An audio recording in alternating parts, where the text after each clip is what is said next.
The floor to the representative of the United Kingdom. Thank you, President.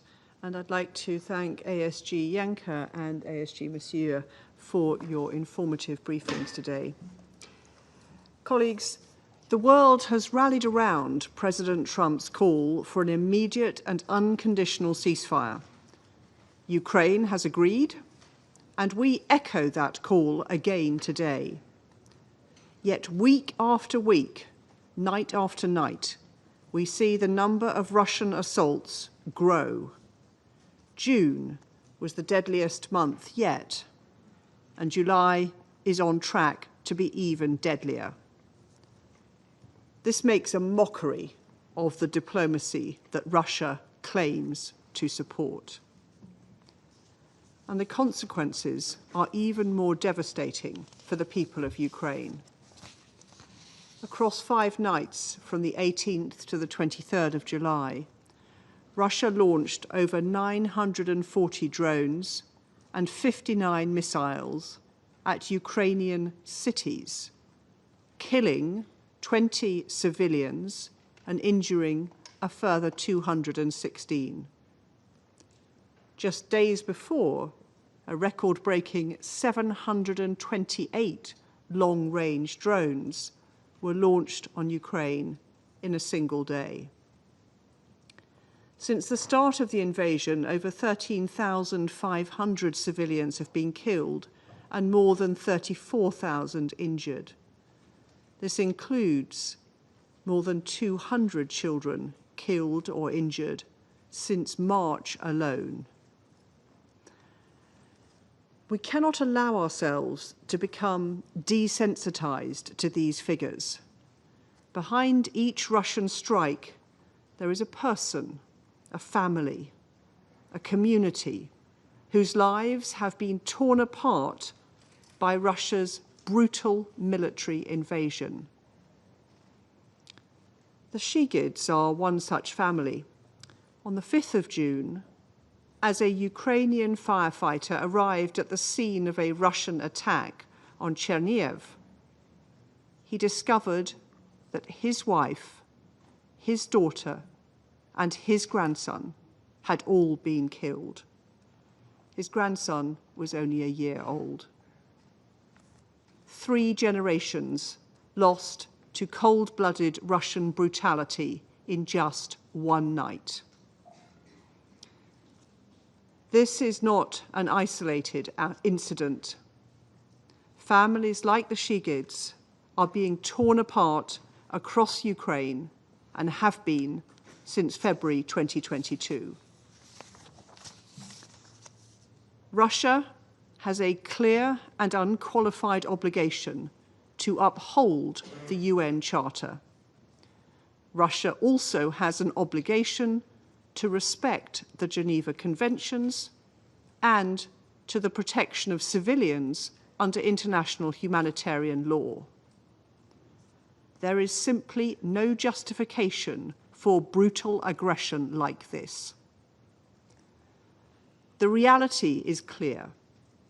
Ukraine, a country illegally invaded by Russia, continues to show its commitment to peace. But President Putin prefers war. He is shunning diplomatic efforts made in good faith to bring an end to this horror, a horror of his own making. There is no ambiguity about what needs to come next. It is time for Russia to stop prevaricating and agree to an immediate and unconditional ceasefire as the first step towards a just and lasting peace. I thank you. I thank the representative of the United Kingdom for the statement. I now give the floor to the representative of Guyana. Thank you, Mr. President, for convening today's meeting. I would also like to thank Assistant Secretaries General Yancha and Masuya for the updates provided and for their work. In the 33 days that have elapsed since our last meeting on this topic, the situation on the ground has gotten considerably worse. The continuation of intense fighting in several regions and escalated attacks on civilian infrastructure continue to devastate civilian lives and drive displacement in Ukraine. Meanwhile, nuclear safety and security remain under threat, with the IAEA reporting yesterday that their team at the Zaporizhzhia nuclear power plant continues to hear shelling, explosions, and gunfire almost every day. Earlier this month, the site's training center was targeted in a drone strike, resulting in damage to its roof. Guyana deplores the ongoing attacks on or near nuclear power stations, given the risk of severe and indiscriminate harm that could result. We call on the parties to the conflict to eliminate such plans from their military strategies. Mr. President, we have been consistent in reaffirming full respect for the purposes and principles of the United Nations Charter and the territorial integrity and sovereignty of Ukraine.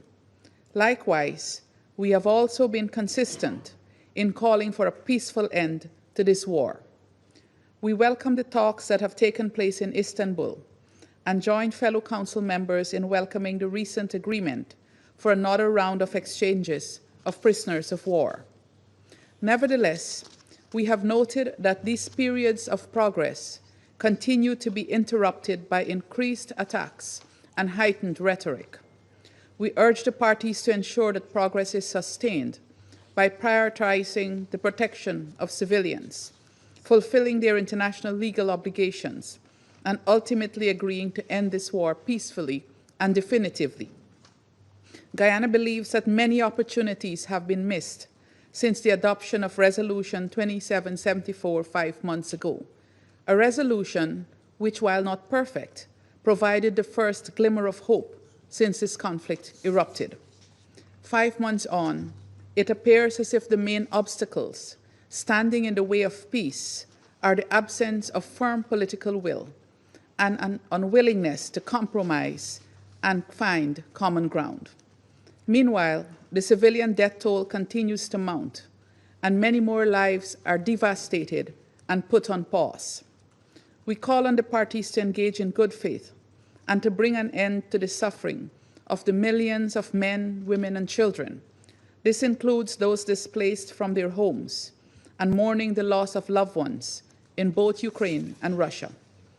Guyana further reiterates its call for the Russian Federation to immediately withdraw its military forces from the internationally recognized territory of Ukraine and to comply with its obligation under international humanitarian law to facilitate unhindered humanitarian access to those in need in the temporarily occupied territories.